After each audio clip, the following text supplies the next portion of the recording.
We're Iris, a team of 2 working on our adventure game, The Passing in the Night, and if you've been following our game dev journey, we have some major news. Our plant friend Caleb, whom we introduced in our last vlog, is now supporting 5 leaves at once. This is amazing because for the longest time since we took him home with us, he could only manage 3 leaves tops at any given time. So moving on to not only 4 but 5 is going above and beyond. As for us, we exhibited at a booth at Tokyo Indie Game Summit 2025, and I'd say it was a pretty life trajectory changing event for me. What about for you, Hiro-san? It was very important. So now we are going on a walk, and I'm going to ask Hiro-san some questions I've prepared because he barely talked in the other vlogs.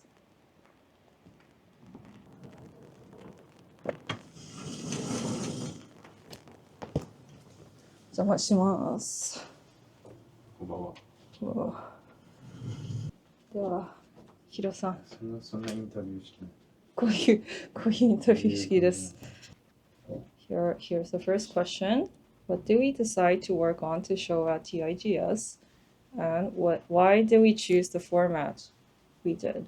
Well, we chose to show the introduction or the prologue of the main game, which is a 10-minute walk sequence. Pretty linear, doesn't necessarily reflect the main gameplay loop, but definitely does show the vibe, the mood that we want, and this sort of the speed of the gameplay, I guess. So why didn't we make a vertical slice of what the main game would be? Like a slice of the 1 hour adventure part of it? So that would be because, well, multiple reasons, but first of all, we can't really let the player play an hour at the event. So we had to make a condensed version of the game, but it's kind of hard to make a condensed version of a game that is supposed to be played in an hour freely. So instead of that, we decided to just go with the introduction part, which is actually about 10 minutes, kind of sets up the entire tone and the scene of the game, I guess. And yeah, we thought that would be better than trying to force a 10-minute like cropped version of the main game. Also, it was a lot more doable. I thought it would be like just a nice experience as like a standalone thing too. Just FYI, it's currently unfortunately not available anywhere online, but we definitely do want to put up like a free Steam demo at some point is the plan. Okay, so the next question is, how long did it take to build our demo, and how do you feel about the pace at which we worked?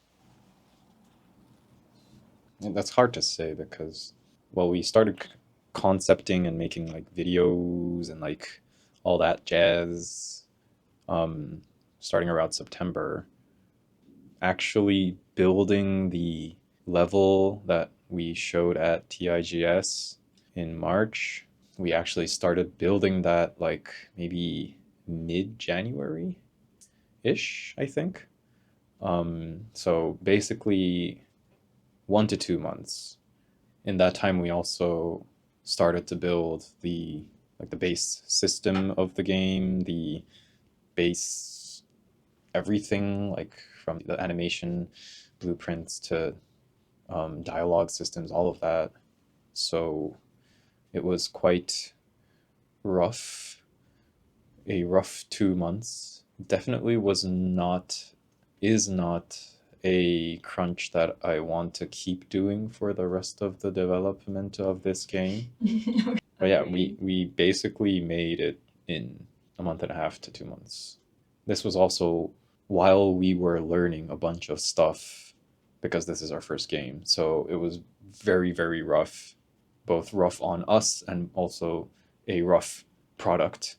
I have a question. How would you want to change that in the future? Like, would you want to slow down the pace overall, or what are your plans for planning better? Well, clearly there were many parts in the system that could be optimized, improved, especially after watching people play the game and seeing the good parts and the bad parts of our implementation. So also I had way less experience in just setting up the entire system. So after a little more learning, I'd like to really try to plan out our, because we also kind of change things on the way, which is normal as beginners, but in a crunch, especially like a week before that, band-aid fixes, water leakages everywhere.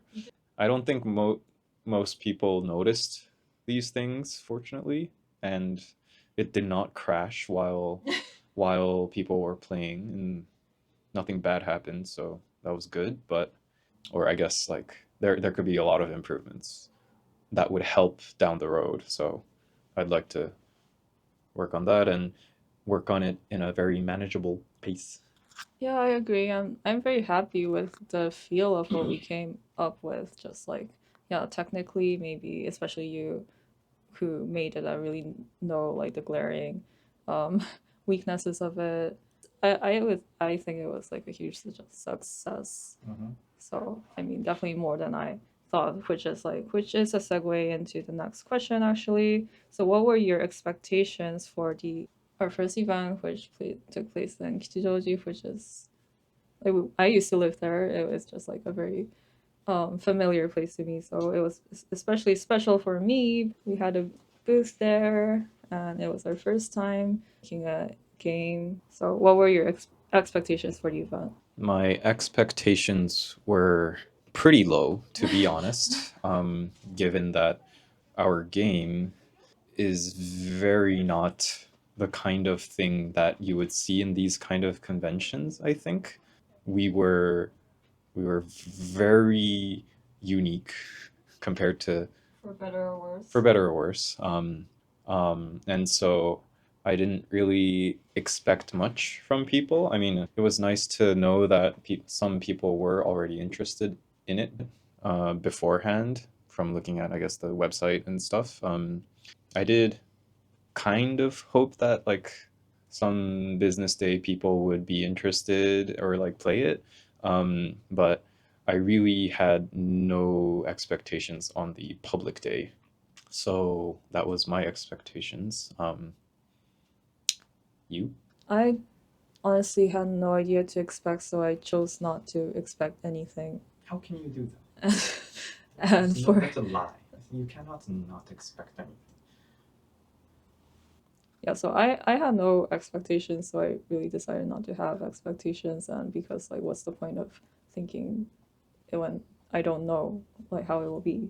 To help, kind of like prepare, we looked up advice from past exhibitors that are available online, like which like as a beginner in that, like I'm always really thankful for like people in the community who are like honest and just like helpful in that way. We had no idea, like nobody told us how to set up the booth, for example. So like people who wrote like little blurbs online on how to do that was so helpful, and like thankfully in that way I don't think our booth stood out too much in a bad way. So yeah. So how was the actual event experience, similar or different from those expectations? It was very different in a wonderful way. So to start it off on business day, once the media came to our room, our venue side, it was like the floodgates were opened. They swarmed in, and a bunch of people started playing, and a lot of people were unexpectedly very interested and said so many nice things, and some people showed a lot, like way more interest, and like that was very fun and all. But then public day came around. I honestly was not looking forward to it because we already had such a nice business day that I was like, okay, what more can we expect? And it was great. So people came and played and said wonderful things, basically the same thing on business from business day, but much in a much more personal scale, I guess. Friends came, we got a lot of interest. People came, played. There were there were there were some kids who really wanted to play, but they definitely seemed too underage to play our game. Maybe PG, but not R-rated. No.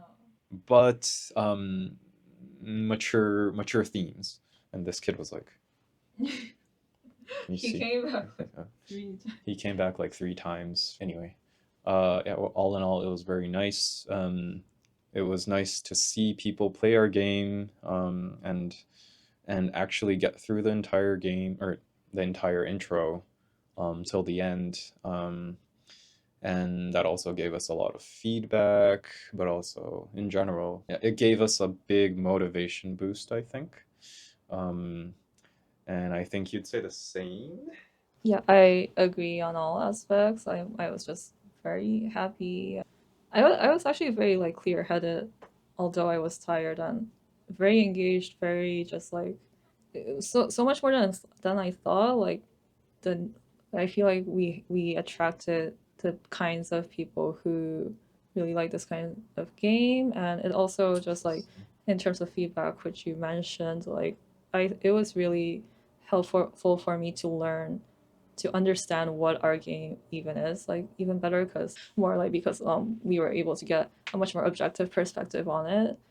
I understood how other people could understand it more, and I also like felt like a lot of like references that I didn't think about before, like I don't know, like Silent Hill, like the earlier titles especially, like that was not a reference for me really, but like it came into my awareness, and just like the greater context overall, like it was just like very eye-opening. And just like there were so many, were definitely just like a lot of people in general going around all the booths, and I think it was difficult for anyone to really sit down and play at a game they were interested in. But they sat down. Yeah, for I 10 know. I was minutes, so a good 10 surprised. minutes. Okay, so back to our demo specifically. What was difficult about making it? Our time management and time constraints. That's our fault. That's our fault for not starting earlier. What was the hardest thing? What was difficult? Oh, localization was difficult, not because of the translation part, but because Unreal's localization dashboard was extremely convoluted and hard to understand. Fonts. And especially fonts with Japanese, English, and Korean.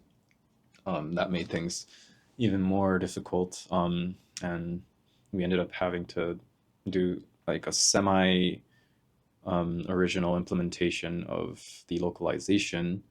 And it didn't help that we also had voice. So, and dialogue voices and dialogue waves were, I tried to use them in the beginning, but they were like just kind of a waste of time to deal with. At our scale, at least. I understand that they work in other contexts, but it did not work for us. The dialogue tree was a headache, and I do kind of want to make my own system after using sort of on not readily available, but like third-party plugins that I used for it.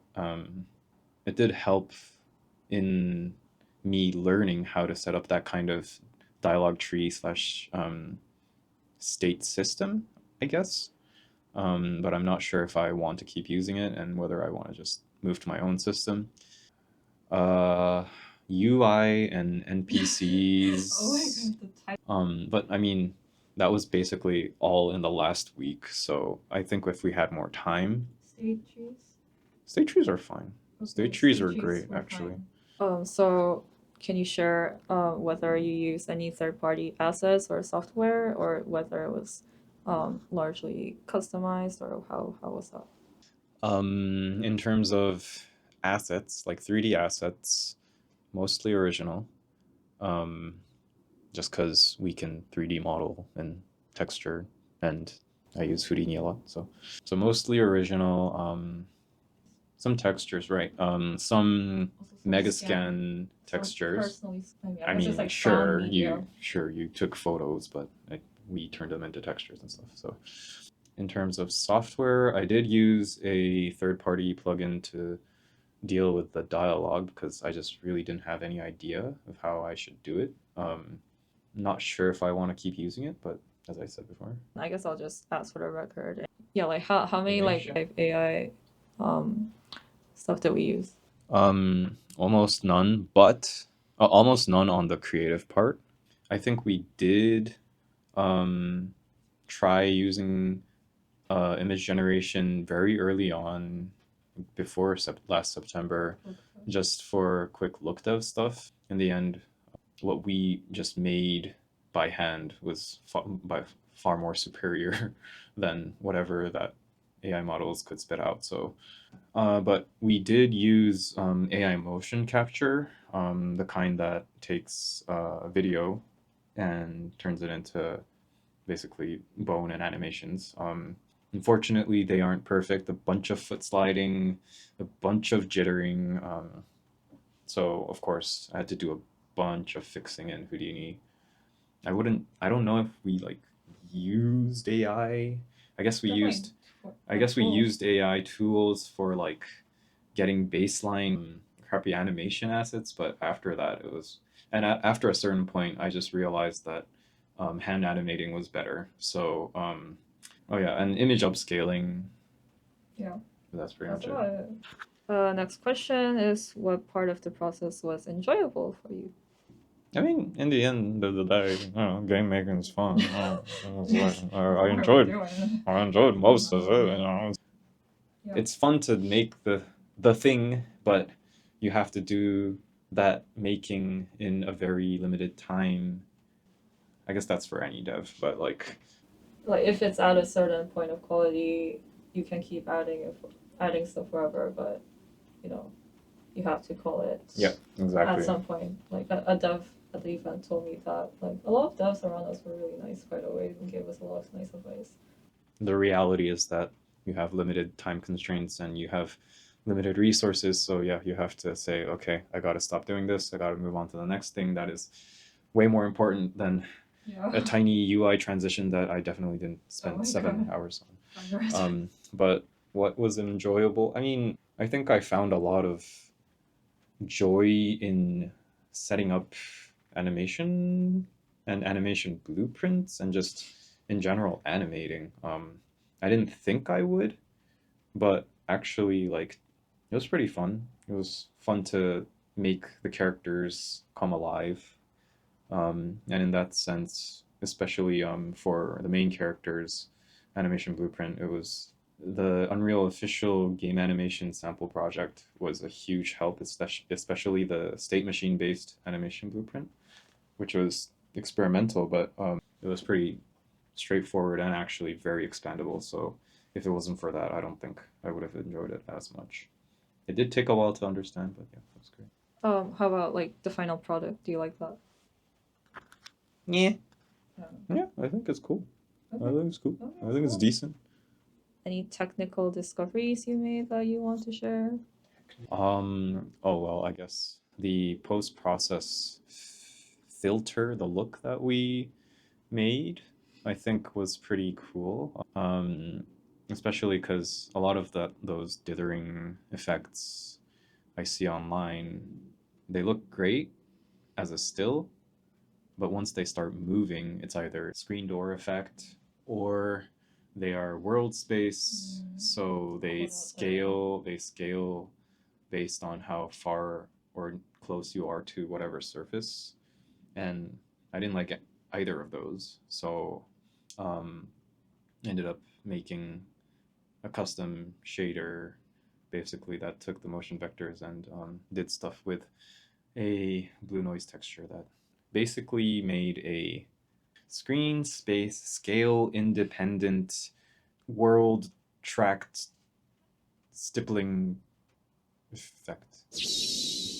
And making that was nice, and also getting rid of hard edges by doing very sort of analytical blur at the edges of things really helped, and I think that overall made a nice look.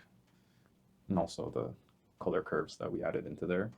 The chooser based state machine animation system, that was also really fun to work with. So definitely take a look at the game animation sample project, people. So one more question is there anything we can share right now regarding what's coming next for Passing in the Night? I guess we're making the game, and it's Yeah, gonna be we're- better yeah, in every aspect, Yeah. and it'll perform better Yep. too. Although I think it was already running pretty well on a laptop GPU 1650. Yeah. Oh, yes. So to close, I'm going to read off of this, so it's kind of random, but I have a quote that I want to share that I came across through the website, through the website LitHub while we were working on the demo. So I think it's pretty relevant to my state of mind when I'm thinking about passing and just bizarre things in general. So it's by the American artist and writer Edward Gorey, and I first initially came across his visual work as a child through picture books. Like maybe, do you know who I'm talking about? Do you know books? But I found out much later that he was also a writer, and I already showed you this once, but I think it's very nice, so I'll say it again. My favorite genre is the sinister slash cozy. I think there should be a little bit of uneasiness in everything, because I do think we're all really, in a sense, living on the edge. So much of life is inexplicable. Inexplicable things happen to me. Things that are so inexplicable that I'm not even sure that something happened. And you suddenly think, well, if that could happen, anything could happen. One moment, something is there, and then the next, it is not there. One minute, both my feet are perfectly alright, and then a minute later, somebody has dropped a 50-pound weight on one of them, and now suddenly I've got an injured foot, and I have to go do something about this injured foot thing. The things that happen to you are usually the things that you haven't thought of or that come absolutely out of nowhere, and all you can do is cope with them when they turn up. Thank you to everyone who supported us and who took the time to check out our project. And thank you to Hiro. Thank you, Uni. So we'll be back with another vlog someday, and in the meantime, you can stay updated in through our socials. Link in the description. Okay, bye.